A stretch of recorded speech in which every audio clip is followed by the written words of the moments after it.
Olá pessoal, muito bom ter vocês aqui conosco nesse Chakra Talk de número 175. E aqui no Chakra Talk a gente procura aprofundar, refletir sobre as reflexões que acontecem na nossa comunidade, a Chácara Primavera. Então eu encorajo, se você não conhece o nosso podcast, você primeiro ouvir a reflexão que nós fazemos todo final de semana. Você encontra isso lá no Chácara TV e aí voltar para o podcast, porque daí nós pastores aqui conversamos um pouco mais sobre a reflexão que foi feita no último final de semana. E nós estamos com uma série na nossa comunidade, temos falado sobre identidade. Falar sobre identidade também tem a ver sobre não apenas a compreensão de quem nós somos, mas também do porquê nós somos. E no último final de semana, nós conversamos sobre Efésios capítulo 2, verso 10, quando o apóstolo Paulo faz uso da palavra poema para se referir à nossa criação ou recriação em Cristo Jesus. Nós vamos conversar um pouco mais sobre isso e eu convidei para estar aqui comigo o Ricardo Augusto e o Rômulo. Rômulo estreando aqui no nosso Chakra Talk. Seja muito bem-vindo, viu, Rômulo? Bom ter você aqui com a gente. Obrigado, gente. Privilégio estar aqui com vocês. E bom ter o Ricardo Augusto aqui novamente também. É bom estar junto, sempre bom estar junto. Joia. Bom, o Ricardo Augusto ele teve conduzindo a reflexão em dois dos nossos campos. O Rômulo teve a oportunidade de ouvir, né, o Ricardo Augusto conduzindo a reflexão. Então eu queria começar perguntando assim para vocês, dessa temática que foi abordada nesse último final de semana, baseado em Efésios 2:10, e depois nós procuramos fazer a exposição do verso 1 ao verso 9. Para você, pessoalmente, eu não estou perguntando ao pastor o que eles acham que foi significativo para as pessoas. Eu estou perguntando para o cristão, para o discípulo de Cristo que ouviu a palavra, o que nessa reflexão te tocou, foi significativo para a sua caminhada pessoal. Bem, deixa eu começar, que eu tive o privilégio de ouvir vocês dois. O que tocou meu coração foi essa grande verdade do dom de Deus, da graça de Deus. E isso aquieta, isso acalma o meu coração.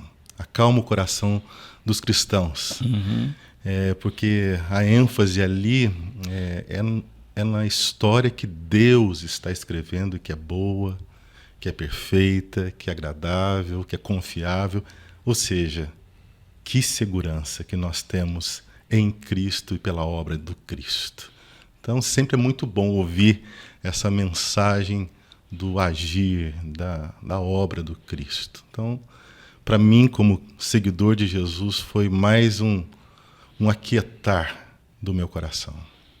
É uma renovação da confiança, de que mesmo quando a gente olha ao redor e tem a sensação de que as coisas para nós estão fora de controle e está caótico e a adversidade tomou conta, a confiança de que Deus é o escritor das nossas vidas e Ele vai conduzir as nossas vidas a um belo poema. Amém. Né? E não focar na gente, né? Na obra da gente, nos méritos da gente, na capacidade, na nossa capacidade. Isso é libertador. Focar na graça, no dom, no agir amoroso, infalível do nosso Cristo. Então isso é muito bom, isso renova, isso coloca a gente no prumo e no rumo, né? Então foi muito, muito libertador, renovador. Legal. Para o discípulo. E você, Augusto, o que te tocou mais, te chamou mais atenção em toda essa reflexão? Enquanto eu estudava o texto, né, várias coisas vão chamando atenção. Chamar a atenção, acho que tem várias coisas.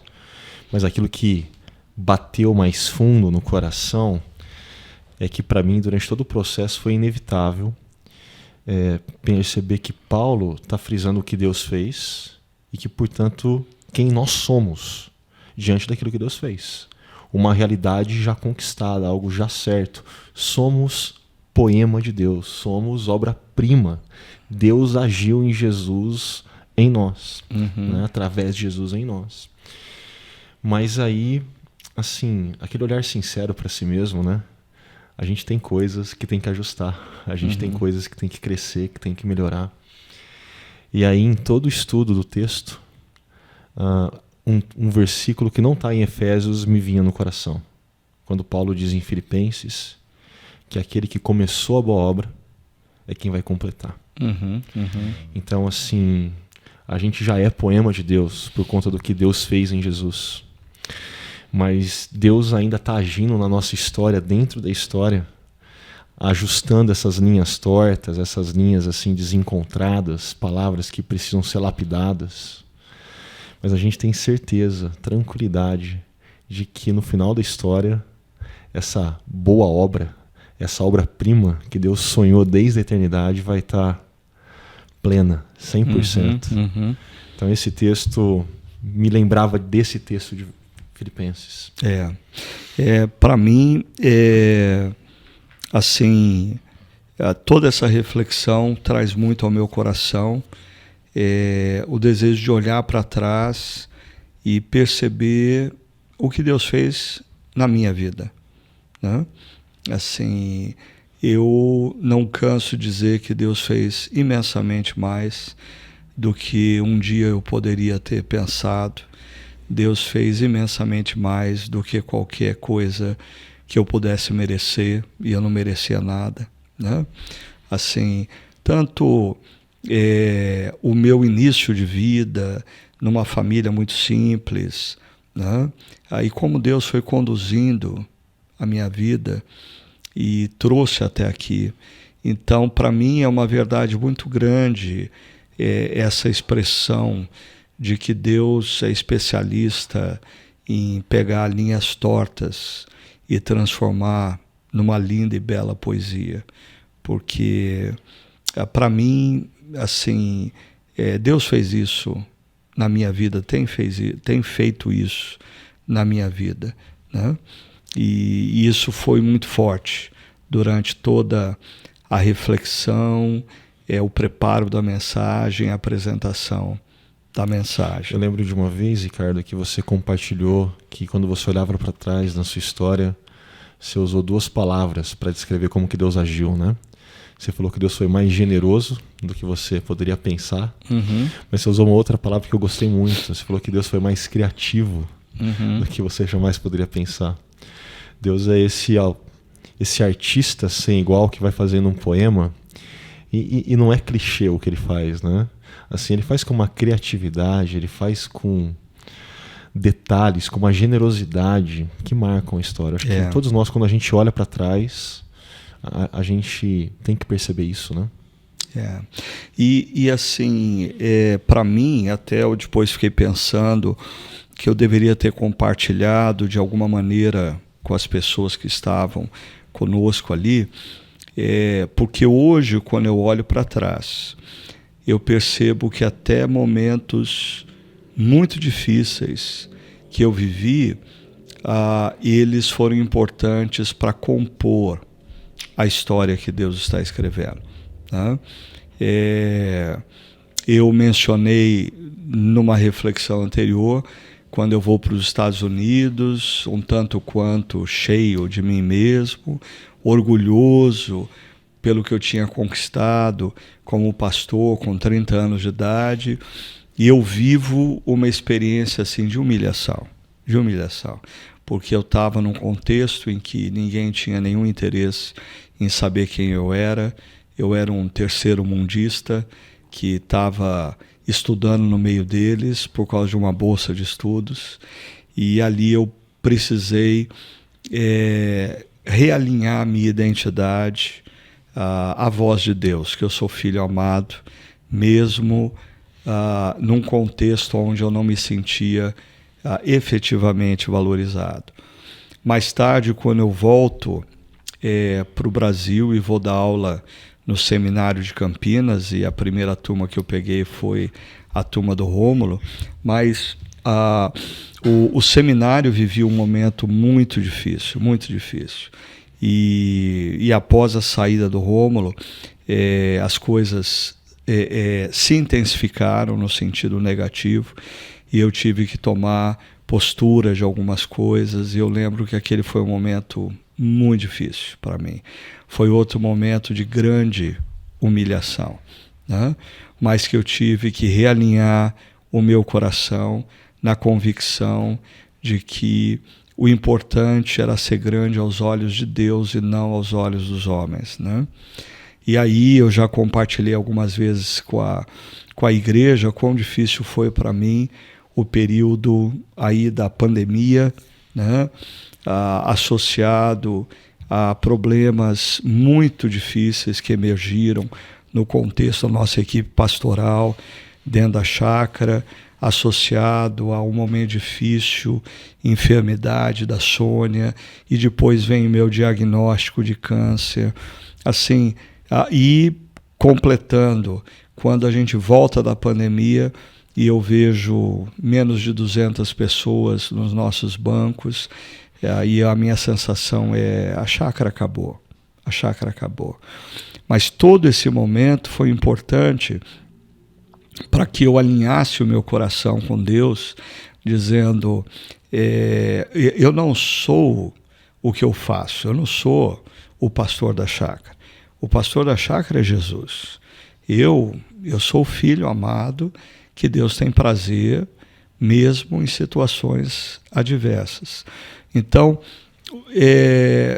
hoje eu olho para trás e eu percebo que os momentos mais difíceis da minha vida, eles integram essa poesia que Deus está escrevendo. E é importante dizer isso, porque às vezes as pessoas escutam a gente e elas estão vivendo um momento difícil. Elas estão atravessando o deserto. Elas estão passando pelo vale da sombra da morte. E assim, importante o que o Rômulo falou. A confiança. Deus vai fazer uma obra. E esses momentos difíceis fazem parte da poesia que Deus está escrevendo. Te ouvindo, Ricardo, me lembra muito da história de José. Uma história que começa extremamente traumática. Uhum. Os irmãos se juntando, fazendo um complô, falando, vamos matar. Aí um fala, não, matar é demais. Vamos fazer um dinheirinho e vender como escravo. Né? E aí a história se desenrola e chega no final lá. Agora José, não mais um jovem, mas alguém mais maduro, vivido, que passou por muita história, no segundo posto de maior autoridade do Egito, e ele está de frente para os irmãos dele. E o que ele vai dizer é, olha, vocês intentaram mal contra mim. O que vocês tentaram fazer foi mal. Só que Deus, e aí até brincando com Paulo em Efésios, Deus que é rico em misericórdia, Deus que é gracioso, Deus que ama com amor, ele transformou o mal em bem. Assim, aquilo fez parte integrante da história e até mesmo da identidade de José. Ele não nega que o mal foi mal, ele não nega que o que era difícil foi difícil, mas ele reconhece que Deus usou até aquilo para gerar bem. Uhum. Não só para a vida dele, mas para a vida de todos, né? No caso do mundo conhecido da época. Né? Usando esse óculos, né, da palavra de Deus, dessa revelação de Efésios, isso traz, não só para a história do Ricardo, mas para a nossa história, muito sentido, muita direção.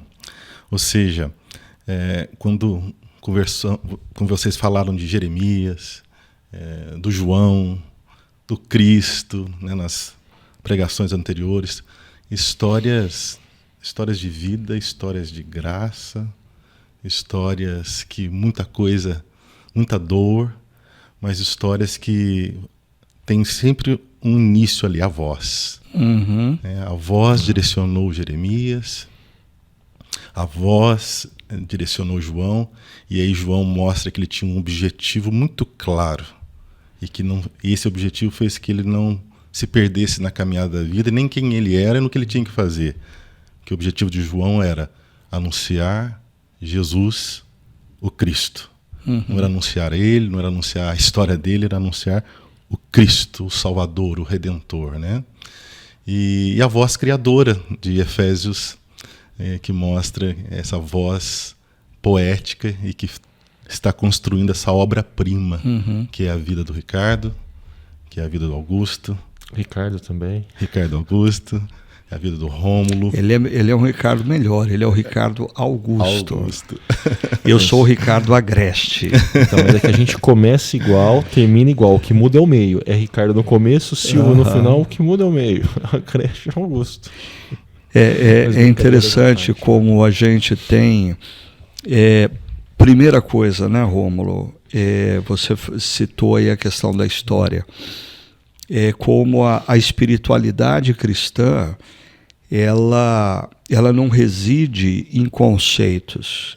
A matéria-prima da espiritualidade cristã são as histórias. Então, Deus nos desenvolve, Deus nos oferece graça ao longo da nossa história, né? E não é para menos que 70% do conteúdo da Bíblia são histórias. Quando o Augusto citou José, é um bom exemplo de uma vida de linhas tortas que Deus transforma numa bela e inspirativa poesia. Mas me veio à mente também Ruth, né? Assim, a história de Ruth é a história de linhas muito tortas. Lendo a poesia de Ruth, se a gente terminasse no primeiro capítulo do livro de Ruth, a gente chegaria à conclusão: essa mulher está perdida, ela não tem alternativa, ela não tem esperança. Mas Deus transforma a vida de Ruth numa linda e inspirativa poesia. Eu penso que a genealogia de Jesus, lá em Mateus, já mostra essa capacidade, como Deus é especial em construir histórias como de Raabe, né, de Agar. A quantidade de linhas tortas na genealogia de Jesus, né? Isso anima a nossa história, né? A nossa vida, mais torta que seja, o nosso Deus é restaurador. E você criador. menciona Ruth, porque assim, as linhas tortas, Deus é especialista. Mas outra coisa que Deus é especialista é usar o ordinário. E a história de Ruth me mostra isso. Porque a gente vive uma cultura, citando lá um conferencista que teve com a gente ano passado no CTPI, né? A cultura do rápido, grande e famoso. E a gente às vezes acredita que se a gente não tem as coisas de forma rápida, grande e famosa, assim, a gente não é ninguém. A nossa identidade está fadada ao fracasso. A nossa vida está fadada ao fracasso. Mas assim, Deus, na história de Ruth, usa uma ida para colher espigas que sobraram de uma fazenda. Assim, usa uma coisa extremamente ordinária para a cultura da época. E assim, Deus usa essas coisas ordinárias para fazer algo extraordinário.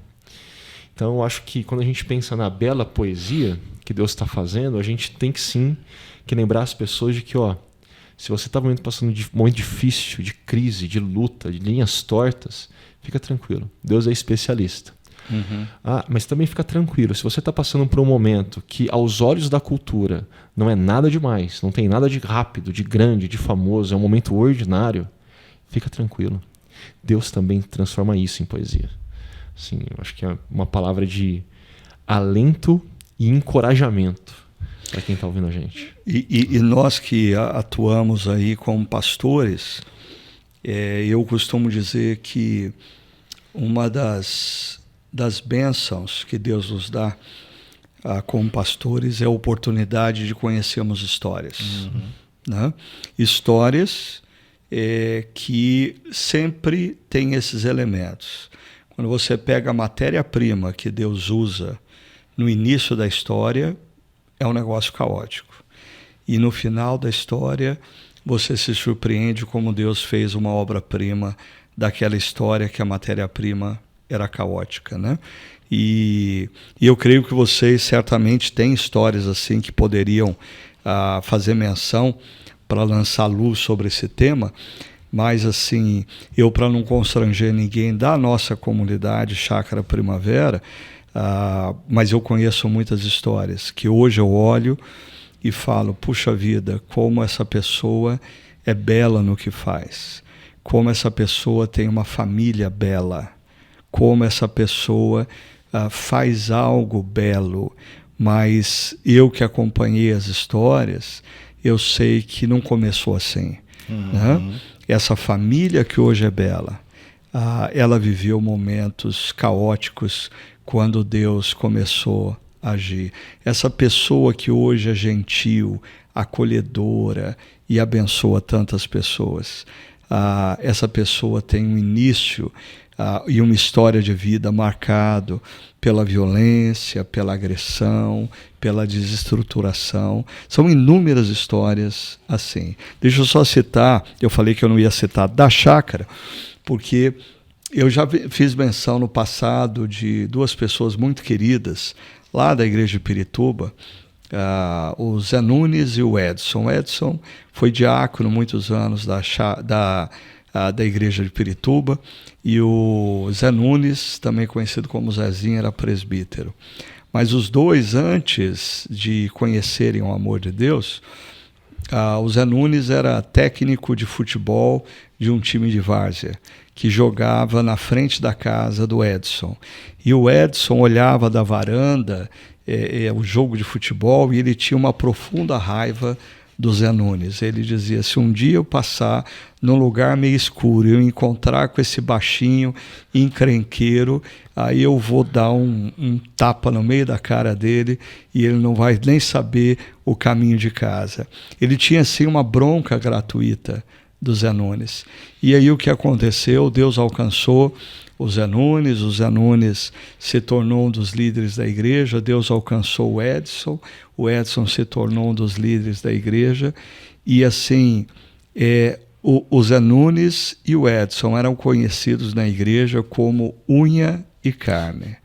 Absolutamente todos os dias. Eles falavam um com o outro pelo telefone, eles eram companheiros de caminhada assim, inseparáveis, e tudo começou quando existia entre eles ódio. E quando Deus faz a obra, termina com uma poesia de amizade. Eles eram companheiros que se falavam todo dia. Todo dia eles trocavam palavras pelo telefone. Certamente vocês têm histórias assim, de como Deus transforma linhas tortas em poesia, né? Deus é criativo demais. Vocês estão fazendo eu lembrar de muitas histórias, né? Histórias da minha vida, da minha família, do modo que Deus alcançou a minha casa, essa capacidade de restauração, de fazer tudo novo. Eu comecei vendo na minha própria história, eu fui o primeiro a ser encontrado pelo Cristo na minha família. E o Marco foi aos 17 anos, né? E eu vi uma família que tinha muitas dores, muitas lutas, muitas dificuldades. Um pai que gostava de falar que era presbiteriano, mas porque os meus antepassados eram presbiterianos. O presbiterianismo lá no sul de Minas, na cidade de Tamonte, começou na fazenda dos meus antepassados. Mas o meu pai, ele não tinha uma vida com Cristo. Minha mãe é uma mulher muito piedosa e católica, não praticante. E eu sou o caçula de 4 irmãos, né? E aos 17 foi um marco na minha vida. E eu vi Jesus transformando, mudando a história da minha casa, trazendo o coraçãozinho da minha mãe para perto. Mas a minha mãe já era, mas mais perto do Cristo, o meu pai, meus irmãos, minhas sobrinhas hoje. Então a gente, muitas vezes sentado, conversando com a minha primeira ovelhinha que eu falei de Cristo, que foi a minha irmã mais velha, que um dia eu conto a história dela para vocês, a gente celebrava o que Jesus fez em nossa vida, está fazendo em nossa vida, né? Claro, as nossas lutas, as nossas dificuldades, mas o Senhor é o Senhor da nossa família. Isso é maravilhoso. Essa história encheu o meu coração. Daí veio outras histórias, né? Eu sou pastor há 27 anos, então tem histórias, tem muita narrativa. A Bíblia é narrativa, a vida é uma narrativa, né? E tem histórias de gente que estava muito machucada, muito ferida. Nós tivemos o privilégio de trabalhar mais de 22 anos com dependentes químicos e vi muita gente morrer, vi muita gente ser presa, mas vi muita gente ser liberta, transformada. E tem alguns pastores aí pelo Brasil que passaram pelo Projeto Vida, que é uma comunidade terapêutica e que tem uma família linda hoje e que estão levando a história que muda a história. Então, realmente me levou essa mensagem a uma retrospectiva da minha vida, da minha história como filho de Deus, filho amado de Deus, mas também a história do ministério pastoral, a história de pessoas que Deus me deu o privilégio de estar com elas e de ser presenteado com aquilo que Deus fez e está fazendo na vida delas, né? Eu acho que a gente precisa reforçar para as pessoas que nos assistem, nos escutam, essa questão do poder da graça de Deus. O que nós vimos de Efésios 2, verso 1 ao 9, né? Paulo descreve onde nós estávamos, quem nós éramos e o que nós merecíamos. Todavia, a conjunção adversativa mais importante de toda a Bíblia. Todavia, Deus, sendo rico em misericórdia, pelo seu grande amor, nos deu vida em Jesus. Ele nos deu. O fato de dar já é a manifestação da graça, né? E nós somos refeitos, recriados em Cristo Jesus. Deus reescreve a nossa história, fazendo de nós uma poesia, ou restaurando a obra-prima dele. Esses são conceitos teológicos que nós tratamos. Mas quando nós olhamos histórias bíblicas, histórias que a gente conhece, ou a nossa própria história, é importante a gente reforçar assim, o poder da graça de Deus. A graça de Deus tem o poder de renovar as nossas histórias e fazer tudo novo. Nós precisamos crer nisso. Ouvindo nisso, eu lembrei de uma história da minha adolescência. Estava no colégio técnico e tinha um amigo muito querido que eu estava evangelizando ele, e ele entrega a vida a Jesus e a gente começa a caminhar junto. E aí eu lembro que numa altura ali do colégio técnico, alguns anos depois, ele chegava brincando comigo assim: cara, a minha história é muito pobre. Eu não tenho um testemunho legal, um testemunho de impacto. Porque assim, antes de eu entregar a vida a Cristo lá naquela oração com você, eu nem palavrão falava. Eu nunca matei aula. Eu nunca desobedeci meus pais. Assim, cara, assim, meu testemunho é muito ruim. Assim, eu não tenho nenhuma história boa para contar de antes e depois de Jesus. E eu lembro que ele brincava disso, né? Mas eu precisei um dia ter uma conversa séria com ele. Falei: cara, eu tô percebendo que não é só uma brincadeira, eu tô percebendo que isso é uma crise, né? E a gente tomando um cafezinho, eu já gostava de café naquela época, já fazia colégio técnico de informática, né, gente? Café faz parte da vida. E eu olhei pra ele: meu, você tá entendendo errado. Ele: como assim? Eu falei: porque o que Deus fez foi te dar vida. Deus não fez uma mudança de comportamentos apenas. Deus mudou a sua essência. Você estava morto e agora está vivo. E ele começou a perceber: opa, esse negócio é sério. E eu falei: mas por conta disso, houve mudanças em você que talvez nem você esteja percebendo. E eu lembro de conversar com ele. Eu falei: cara, por que você nunca matou aula? Por que você nunca desobedeceu aos seus pais? Por que você nunca falou palavrão? E ele foi mostrando que ele tinha um anseio por controle da própria vida, de querer reconhecimento, de querer a estima das pessoas, que na verdade ele fazia tudo por conta do próprio umbigo. E eu lembro que depois que ele entregou a vida a Jesus e começou a caminhar com Jesus, assim, ele já não era mais alguém preocupado com o próprio umbigo. Ele era alguém preocupado com os outros. E eu lembro que naquele café foi a última vez que eu ouvi ele fazendo aquela brincadeira que ele tinha um testemunho horrível. Porque ele falou: não, o meu testemunho é dos bons. Eu estava morto e agora estou vivo. Antes eu era uma pessoa escrava de mim mesmo e agora eu sou uma pessoa liberta por Deus para viver para os outros, né? Então, ouvindo vocês, eu me lembrei dessa história aí, ainda lá da adolescência. E parece que talvez antigamente era mais fácil para as pessoas entenderem, compreenderem, cair a ficha de que eram pessoas depravadas, pecadoras, que estavam mortas. Hoje em dia parece que as pessoas têm uma dificuldade em entender que são cadáveres. E eu creio que nosso maravilhoso Espírito Santo, ele tem essa capacidade, esse poder de abrir os nossos olhos e a gente entender quem realmente nós somos, porque daí aí a gente vai entender quem a gente é agora e que obra linda, que Criador poderoso que pegou um cadáver como nós, cadáveres como cada um de nós, e transformou em poemas.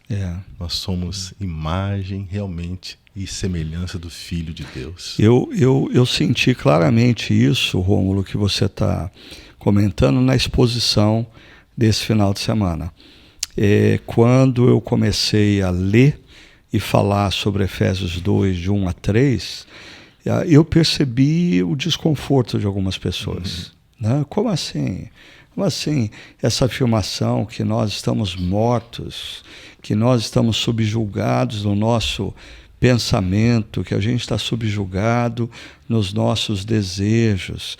E eu acho que essa dificuldade em perceber isso, na minha impressão, tem duas fontes. A primeira é que nós vivemos numa sociedade onde a relativização dos valores é crescente. Então, assim, não existe mais consciência de certo ou errado.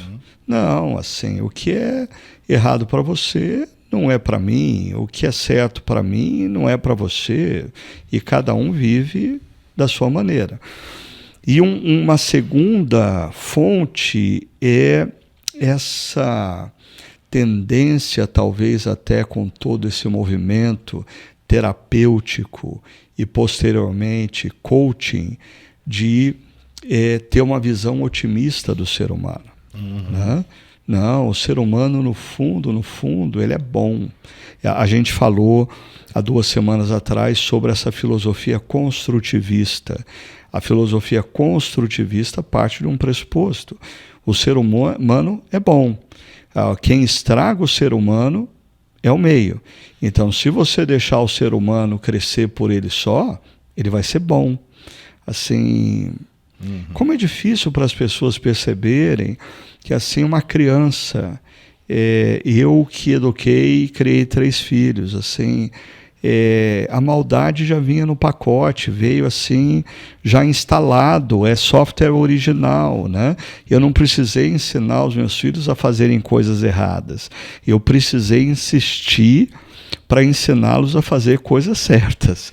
As coisas erradas eram naturais, mas assim, nós vivemos numa sociedade de relativização de valores e de uma visão positiva acerca do ser humano. Então, Efésios 2, de 1 a 3, é ofensivo para as pessoas de hoje. E eu acho que é ofensivo demais, porque essa visão otimista do ser humano faz com que você tenha algumas leituras do momento histórico nosso, como nós somos a geração que mais experimenta de vida no seu dia a dia, que preza por qualidade, que preza por bem-estar. Assim, nós somos a geração que falamos de vida. Como assim você está falando que a gente está morto? Assim, ofende muito. Nós somos a geração que fala de liberdade, de democracia, de direitos e etc. Como assim você vem falar que a gente está escravo, subjugado? Assim, dentro de uma sociedade relativista, como assim você vai falar que eu sou merecedor de ira, que eu tenho algum tipo de condenação sobre mim? Assim, 1 a 3 é... E aí entra esse outro aspecto, que é quando você fala para as pessoas que diante de Deus o que nós merecíamos era a ira. Não. Sou tão mas bonzinho. Deus, a visão de Deus. Deus não faria isso. Deus é bonzinho. As pessoas não têm a concepção de que Deus ele é plenamente amor, mas ele é plenamente justo. E essas duas coisas em Deus, elas para a gente é complexo, para Deus não. E nós cristãos, nós cremos que a Bíblia é um livro sagrado. E esse livro sagrado é uma carta de amor. E essa carta de amor é tão amorosa que ela mostra exatamente a mensagem dela. E a gente muitas vezes ensinando pessoas que estão começando na caminhada, a gente cita João 3,16, né, que Deus amou o mundo de tal maneira. Ou seja, precisou que o Filho de Deus, a pessoa mais linda, poderosa, o eu sou, né, o ser poderoso, Deus, fosse moído, fosse sacrificado no Calvário. Ou seja, tem algo muito sério nessa história para Deus ocupar uma cruz, para Deus descer e ir para o ventre de uma mulher. Toda a história de Cristo, né? Então, essa história aponta para amor, mas a história aponta para os seres humanos romperam conosco, com a Trindade, os seres humanos se tornaram inimigos de Deus, e a mensagem que a gente não pode abrir mão é: nós somos pecadores. Nós precisamos de um Salvador. E te ouvindo, Ricardo, você falando de justiça e amor perfeitamente integrados em Deus, me lembra muito de uma frase do Stott, do John Stott, né, que ele dizia que na cruz de Jesus nós vemos o ápice da demonstração do amor de Deus. Mas nós também vemos o ápice da demonstração da justiça de Deus. E se a gente remover qualquer uma desses dois elementos da cruz, a gente está esvaziando ela do seu significado. A cruz é essa demonstração de amor, mas também de justiça, né? Eu acho que, para mim, assim, é muito forte aquela analogia já feita no passado de que nós éramos merecedores da ira.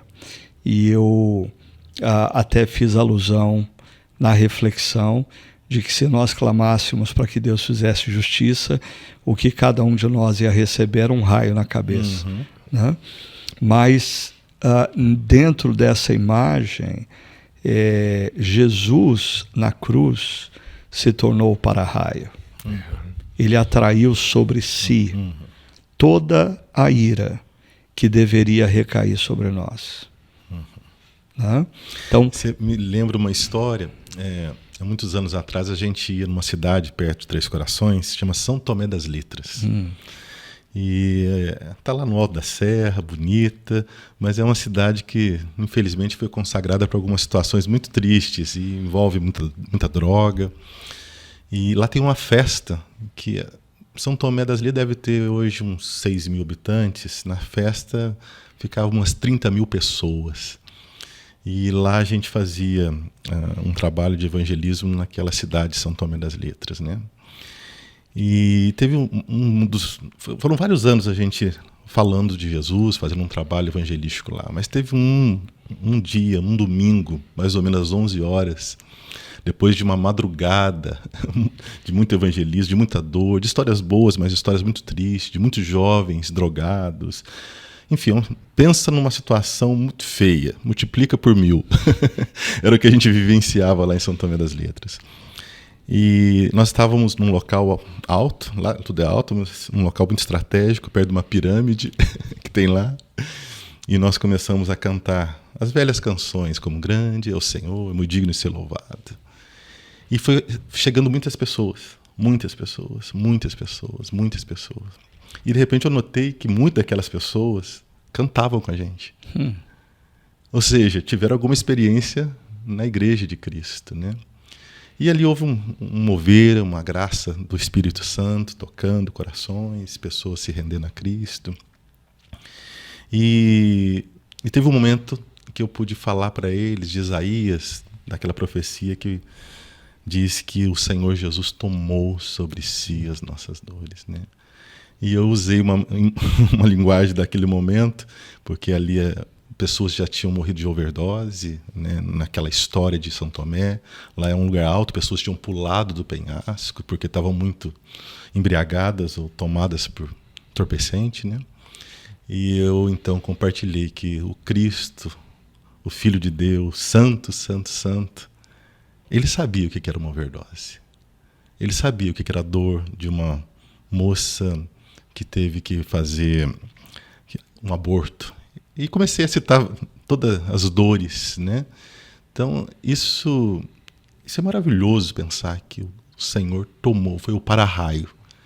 E por isso agora nós somos poemas. Porque o poema mais lindo que é Cristo, a beleza mais antiga que é Cristo, ele passou essa beleza. Era tão feio todos nós, né? Mas agora nós somos poemas por causa do Cristo, a obra do Cristo. E pensando dentro dessa questão, acho que quando a gente pensa que o que a gente merecer era ira, mas Jesus se torna o para-raio, acho que muda até muito algumas relações de oração que se tornaram tão comuns no contexto do mundo evangélico brasileiro, né? Assim, eu acho sempre complicado quando eu encontro pessoas que estão lidando com Deus, como assim, elas estão com crédito, Deus está em débito. Elas vivem um tipo de vida tão justa e perfeita que Deus tem a obrigação de fazer tudo aquilo que elas pedem e demandam dele. Gente, loucura.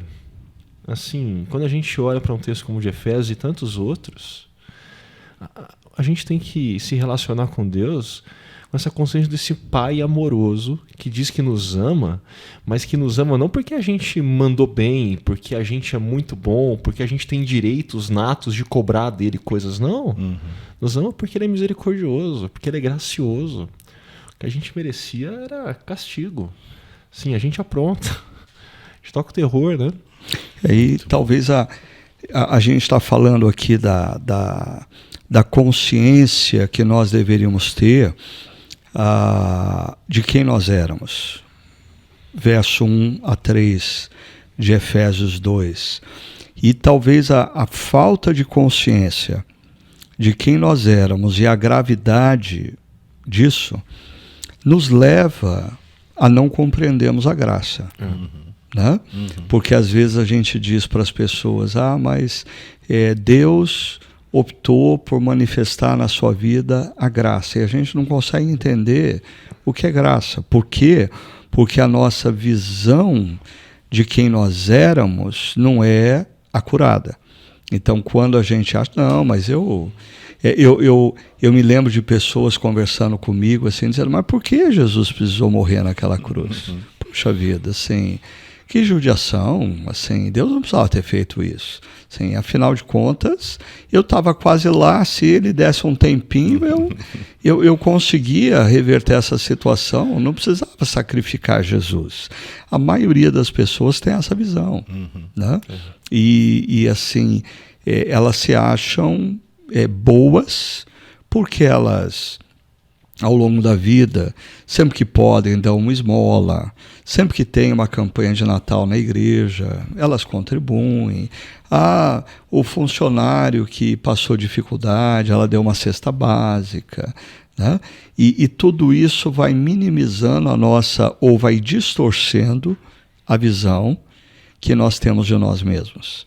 Então, e só reforçando para as pessoas, se a gente está falando de conhecimento bíblico, Paulo, no capítulo 2, verso 1 a 3, ele descreve quem nós éramos. Depois, no capítulo 4, mais para frente, ele vai reforçar essa visão. E quando a gente pega, então, Romanos, do capítulo 1 ao capítulo 3, Paulo não deixa nenhuma dúvida que quer pessoas que não eram religiosas, quer pessoas religiosas como os judeus, absolutamente todos pecaram, todos erraram, e o que todos mereciam era a morte eterna. Todavia, sendo Deus rico em misericórdia, pelo seu grande amor, ele nos deu a salvação, a redenção, a restauração, pela graça. Pela graça. E essa questão, eu creio que Paulo é cirúrgico, né? O evangelho é poderoso e libertador quando ele fala não por obras. O religioso e aquele que diz que não é religioso, mas talvez é mais religioso que o religioso, eles gostam de obras. Então, quando o evangelho quebra e essa questão das obras e o foco é o dom grandioso de Deus, é a graça de Deus, é o Cristo, é o que Deus faz, não o que a gente faz. Isso é transformador, isso revela a nossa identidade da forma mais plena. E isso é o Evangelho, né? E nós não podemos cair nessa, porque o religioso gosta de obras, né? Foca nas obras. O pastor Tim Keller, quando ele falava sobre o Evangelho e ele descrevia a cruz de Cristo, ele costumava dizer que assim como Cristo morreu entre dois ladrões, nós, quando olhamos para a cruz, estamos sempre diante de dois ladrões. E ele chamava o primeiro ladrão o ladrão da religiosidade. Porque a religiosidade tenta nos convencer que nós somos suficientemente bons e que nós não dependemos da cruz. E o outro ladrão, ele chamava do ladrão da licenciosidade, que é justamente aquelas pessoas que dizem, bom, já que é pela graça, e assim Jesus morreu na cruz por todos os meus pecados, vamos assim fazer valer essa morte de Cristo. Assim, eu não preciso mais seguir princípio nenhum, regra nenhuma, lei nenhuma, porque afinal de contas é graça e Jesus morreu por todos os meus pecados. Então, nós estamos sempre, segundo Tim Keller, nessa tensão entre a religiosidade, que tenta nos convencer de que nós somos tão bons que nós não precisamos da cruz, e a licenciosidade, que quer nos convencer, bom, já que Cristo morreu pelos pecados, vamos fazer essa morte de Cristo valer de fato. Eu vou liberar e eu não sigo mais princípio nenhum, porque é tudo graça. Né? Eu acho que essa tensão que muitas pessoas vivem e precisam tomar cuidado. Né? E é interessante ver como que Paulo está lidando com essa tensão nesse texto. Porque do 4 ao 10, assim, nenhum religioso, nenhum legalista sobrevive. Porque ele é categórico. Quem está fazendo é Deus. Assim, ele insiste nesse trecho que a gente está morto. Ele insiste que isso não é por obras, que isso não vem de capacidade humana nenhuma. Assim, não existe um menor cenário possível de vanglória por parte, porque tudo está sendo feito por Deus. Assim, os tempos verbais, as repetições, tudo aponta para isso. Mas, ao mesmo tempo, o texto termina no 10, que é o ápice, ali, a conclusão do bloco, batendo no pessoal que opta por esse tipo de permissividade, de licenciosidade, né? Porque está falando, olha, mas por conta de vocês serem poema de Deus, obra-prima de Deus, vocês têm que ter uma consciência. Vocês são isso para as boas obras que Deus preparou. Ou seja, não existe o espaço para licenciosidade. De jeito nenhum. Né? Eu não chego à restauração através das minhas próprias obras, mas porque eu recebi graciosamente a restauração. Eu quero viver agora, em gratidão a Deus, essas boas obras. Ou seja, eu quero que a minha vida seja uma vida que inspire outras pessoas a perceberem o poder da graça de Deus, o poema que Deus faz nas nossas vidas. Né? Obra-prima é algo belo. E nós somos obra-prima de Deus. Então a nossa vida, o nosso dia a dia, o modo de lidar, de olhar para a nossa esposa, como falamos com ela, como falamos e olhamos para os pequenos, para os filhos. Ou seja, nós somos os pequenos cristos, né? Nós somos esses discípulos que têm o jeito de Jesus. Então não podemos...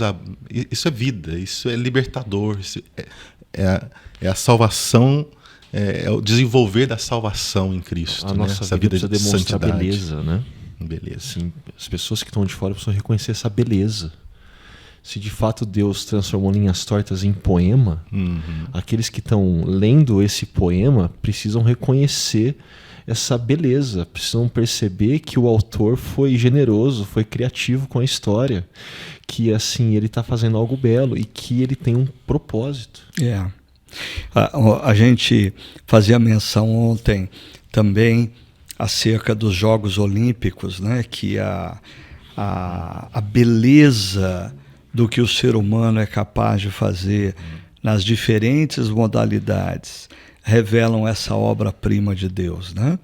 E eu não sei se vocês tiveram a mesma experiência já, mas assim, assistindo alguns momentos, é interessante. Tem aquele atleta que você percebe que ele é carregado de vanglória, de orgulho, de soberba, uma fisionomia arrogante, e você não tem quase que nenhuma expectativa de que aquele atleta seja um atleta cristão. Uhum. Mas quando você vê um atleta que assim, você percebe o semblante dele sereno, humilde, sorrindo, e mesmo diante de uma possível derrota, ele sai, ele engrandece o outro, você olha e fala assim, esse cara deve ser cristão. Uhum. Né? Por quê? Porque é essa beleza de Cristo refletindo numa vida. Uhum. É muito claro perceber pessoas que são tomadas e subjugadas por essa cultura narcisista, arrogante, e o que Deus espera de nós é que, em meio a essa cultura, nós sejamos, em todas as áreas da vida, esse atleta que demonstra desejo de fazer o melhor, mas que está sempre atento ao que está ao lado, que é capaz de reconhecer a vitória do outro, que demonstra cordialidade e amizade, né? Eu acho que a gente vê muito isso nas Olimpíadas, né? É uma forte identidade, né, dos cristãos, um jeito cristão de ser, tem a ver com alegria. Uhum. Né? O cristão, ele é uma pessoa grata, e gente grata é gente alegre. E você fez eu lembrar de Leon Tolstói, que ele narra dizendo que o que chamou a atenção dele para o cristianismo, para ele ser um cristão, era a alegria dos cristãos. Então, eu creio que essa alegria tem a ver com um coração em paz, que tem a ver com uma vida de santidade, que tem a ver com uma vida que é um poema, né? Uhum.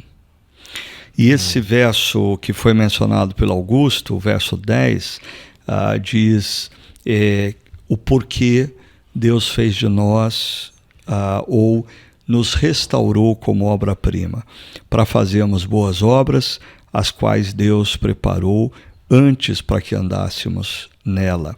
Ou seja, eu mencionei, mas eu queria reforçar aqui, que assim, existe o perigo das pessoas lerem esse verso e entenderem que esse verso está dizendo que absolutamente tudo que eu vou fazer na minha vida já está predeterminado por Deus, então eu sou um robozinho, e se eu não fizer coisas boas, a culpa é de Deus, porque assim ele não foi suficientemente capaz de fazer o que ele queria que eu fizesse. Mas assim, a leitura certa desse texto é de que, uma vez restaurados, Deus coloca diante de nós uma agenda. E nós, como filhos e filhas amados, precisamos abraçar essa agenda. O Rômulo, antes da gente começar aqui, você até fazia uma menção aí, Rômulo, sobre essa palavra grega poema que aparece lá no Evangelho, se não me engano, de Mateus. Comenta um pouco a gente, porque eu achei muito precioso isso aí. Então é muito legal que Paulo está apresentando uma nova criação, né? E Mateus capítulo 5, 6, 7, o Sermão da Montanha, Jesus também está falando de um novo tipo de gente, que são os macarianos, né? Os bem-aventurados, gente que chora e é consolado, gente que sai de cena, gente como João Batista que quer que o Senhor cresça e que ele diminua. Enfim, todo o Sermão da Montanha que a gente ama e aprende tanto, né? E a conclusão do Sermão da Montanha está lá no capítulo 7, quando fala dos dois fundamentos. Ali é o resumão. Parece que tudo que Jesus estava ensinando, né, ele vai dizer, olha, ele tinha falado que tinha dois caminhos, né? 2 profissões de fé. E ali no capítulo 7, 24, ele vai falar, tem 2 fundamentos. E diz o 24, né? Portanto, quem ouve estas minhas palavras e as pratica é como um homem prudente que construiu a casa sobre a rocha. Estudando alguns dias atrás esse texto, a palavra pratica também é a raiz mesma que vocês trabalharam, né? Poema, que aqui seria poiel, que é fazer, praticar, né? E estudando eu encontrei um comentário do Eugene Peterson e eu gostaria de ler para nós, porque é muito belo. É uma poesia. Eugene Peterson era poeta e pastor, né? Faz isso. E comentando então sobre construir a vida sobre a rocha, de ouvir, porque é interessante que ali as pessoas todos ouviram, tanto o que construiu sobre a rocha, quanto aquele que não construiu sobre a areia, eles ouviram. Mas o que construiu sobre a rocha, ele ouviu e praticou. E a palavra praticar aqui é poiel. E aí o Eugene Peterson ele diz assim, comentando esse versículo. Jesus diz, sejam poetas. Façam algo com essas palavras que acabo de dizer a vocês. Construam a vida de maneira épica e poética. E façam-na bela. Façam dela uma obra de arte. Então, quando eu ouvi isso aqui, eu ouvi a pregação de vocês. Você deveria ter pregado esse final de semana ou dado essa frase para a gente usar, né? Então, mas nasceu quando eu vi, de ontem à noite, refletindo sobre a mensagem de vocês. Eu falei, puxa, amanhã, se Deus quiser, eu vou poder compartilhar eu vou isso botar com meus ela amigos. no slide. Não apareceu no final de semana, mas vai estar no slide que vai chegar para o pessoal aí do GPS. Legal. É porque ela representa bem o que Paulo quer dizer também nessa parte final, quando ele diz que Deus fez tudo isso para que nós tivéssemos uma vida bela. Fazemos boas obras, as quais Deus preparou antes para nós as praticarmos. Né? E nós terminamos ontem a reflexão, uma das aplicações era viva como obra-prima de Deus. É muito próximo aí do que o Eugene Peterson coloca no comentário desse texto, né? Viva como uma obra-prima de Deus. Eu creio porque nós somos essa obra, nós somos esse poema, nós agora podemos ser poetas, ser poetisas da nova vida, desse reino. Nós recebemos o poderoso Espírito Santo que nos capacita, que Ele nos dá competência, Ele nos leva a essa vida de alegria, de amor, de bondade, de cair em si, de voltar atrás, de pedir perdão, né? Por causa dessa vida poderosa, plena que Cristo conquistou para nós, nós somos poemas, indiferente do que fazemos ou não. Mas, pela graça, agora a nossa vida, o nosso jeito, a nossa história, o modo que a gente lida, trabalha, pode ser e está sendo uma linda poesia. Deixa eu então perguntar para vocês, e eu queria que vocês respondessem em frases curtas para a gente ter a maior quantidade possível de frases, né? Como que nós, então, podemos viver como uma obra-prima de Deus? Como nós podemos transformar o nosso dia a dia, nas mais variadas áreas profissionais, numa bela poesia que inspira as pessoas? Então, como que vocês acham que profissionais podem viver isso que vocês estão dizendo? Eu vou dar um exemplo, só para vocês perceberem o que eu quero ouvir de vocês. Uma médica, ela se torna essa poesia quando ela, sendo uma médica de um posto de saúde, trata as pessoas de forma humana e se dedica às pessoas de uma forma que outros profissionais da medicina não têm o hábito de fazer. Essa pessoa é uma poesia. Quais outros exemplos vocês poderiam dar de profissionais que agem vivem de forma poética o Evangelho? Antes de falar de profissional, eu penso nós como pessoas e numa geração que não valoriza, por exemplo, os idosos.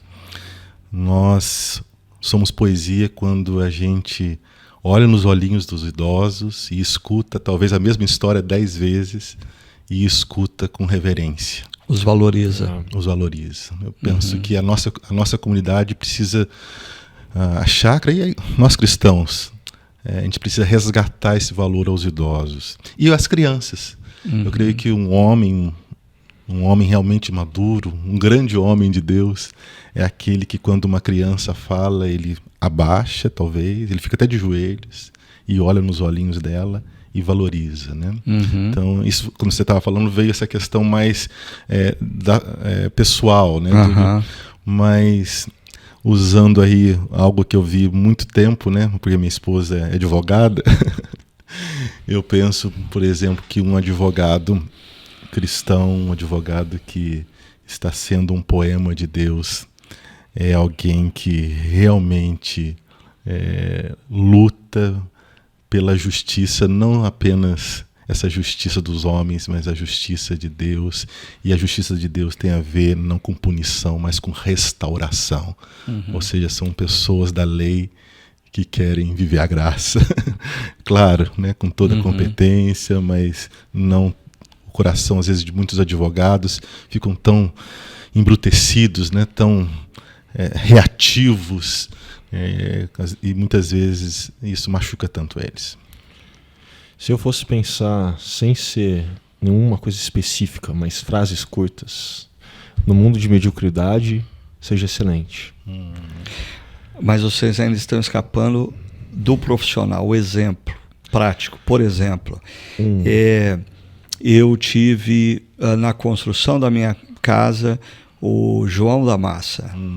Ele era evangélico, ele era o primeiro a chegar, ele era o último a sair, e ele passava o dia todo fazendo um bom serviço, assoviando um hino da igreja. Muito bom. Excelente. Eu lembro da minha época de desenvolvedor de software, a gente brincava que você tinha um programador orientado à gambiarra. O código que ele entregava era sempre um código medíocre. Sim. Excelência. Então, o melhor código. A minha esposa foi fazer exame de sangue, tirar sangue, e ela foi impactada por uma profissional, uma enfermeira, uma técnica, o jeito, a alegria, a doçura dela. E daí a Dani perguntou pro pessoal, ela é assim sempre? Daí todo mundo, ela é assim sempre. Sempre. Então essa leveza, essa alegria no cuidado, esse respeito é algo maravilhoso que um profissional pode ter. Né? Eu tive uma ocasião que recentemente eu estava num restaurante, estava sozinho, e eu fui atendido por um senhor já de idade, e assim, a atenção dele para comigo, a preocupação dele para que eu estivesse sendo bem servido, né?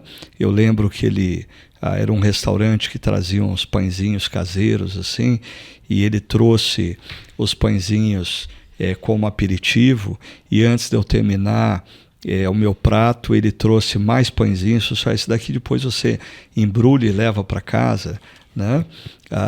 E a hora que eu fui pedir a conta, aí eu falei, o senhor é evangélico, né? Ele falou, como é que o senhor sabe? Né? Eu falei, eu não tinha a linguagem desse final de semana. Eu dizia, mas porque o senhor age como um garçom que faz poesia. Né? Poeta. Num mundo de tanta dureza, gente gentil, empática, simpática, faz poesia.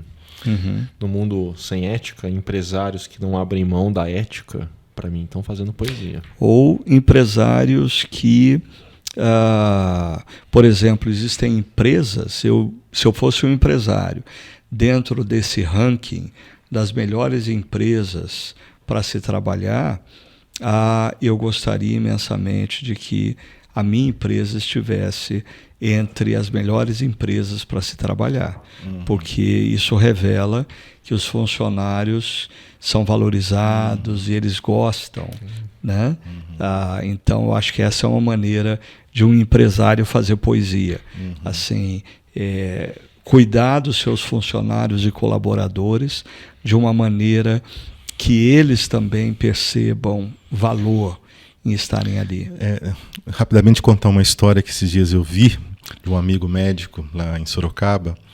Ele é geriatra, então ele cuida e cuida muito bem de pessoas idosas, e alguns dias atrás um senhor entrou no consultório dele de cadeira de rodas, e esse meu amigo, ele ficou mais de 1 hora conversando, atendendo, consultando. E esse homem, ele saiu andando. Ele precisava de carinho, ele precisava de atenção. Não foi um milagre ali, embora foi um milagre, né? Mas ele, não que ele estivesse paralítico, né? Ele estava muito depressivo, estava muito machucado, mas a atenção que aquele médico deu, aquela consulta que ele realmente ouviu, fez que o paciente que entrou numa cadeira saísse andando. Legal. A gente está caminhando para o final e eu queria perguntar para vocês, diante dessa temática, quem nós somos? E a resposta desse último final de semana foi: nós somos poema de Deus. Nós somos obra-prima de Deus. A nossa identidade em Cristo aponta para o fato de que Deus está fazendo uma história bela nas nossas vidas. Nós somos poema, nós somos obra-prima.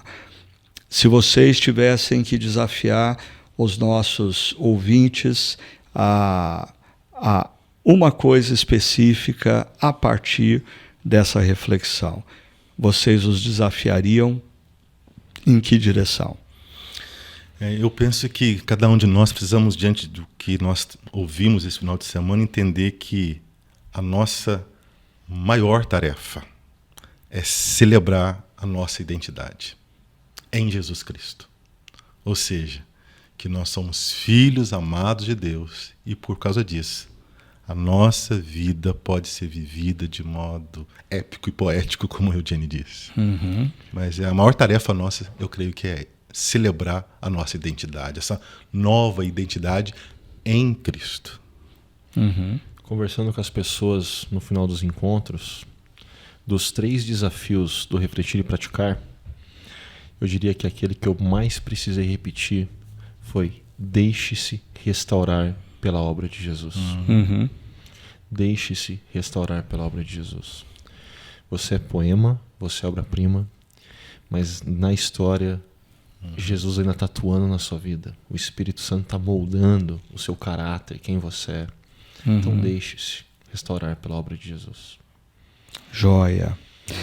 Eu queria agradecer imensamente ao Rômulo por essa estreia fabulosa aí, e que ele teve com a gente, e também ao Ricardo Augusto. E eu queria desafiar você que está participando desse podcast a estar conosco no próximo final de semana, dia 10 e 11 de agosto. E nós vamos dar continuidade a essa discussão sobre a identidade, e nós vamos ter a oportunidade de aprofundar um pouco mais essa temática, como nós vivemos como poesia, como nós construímos uma vida, como disse o pastor Rômulo, citando Eugene Peterson, transformando a vida numa poesia épica, né? Fazendo da nossa vida uma poesia que glorifique a Deus. Nós vamos aprofundar esse tema. No sábado, às 18 horas, nós temos o encontro no Espaço Paineiras. No domingo, às 9 da manhã, temos o encontro no Espaço Barão, mas também lá no Paineiras, às 9, às 11 e às 19 horas, nós temos. E se você não é da região metropolitana de Campinas, você pode participar através do chacara.org, e você pode convidar, passando o link também, convidar seus amigos e parentes para se juntarem a nós nessa reflexão. Então, até lá, que Deus abençoe grandemente a sua vida, e até o próximo podcast.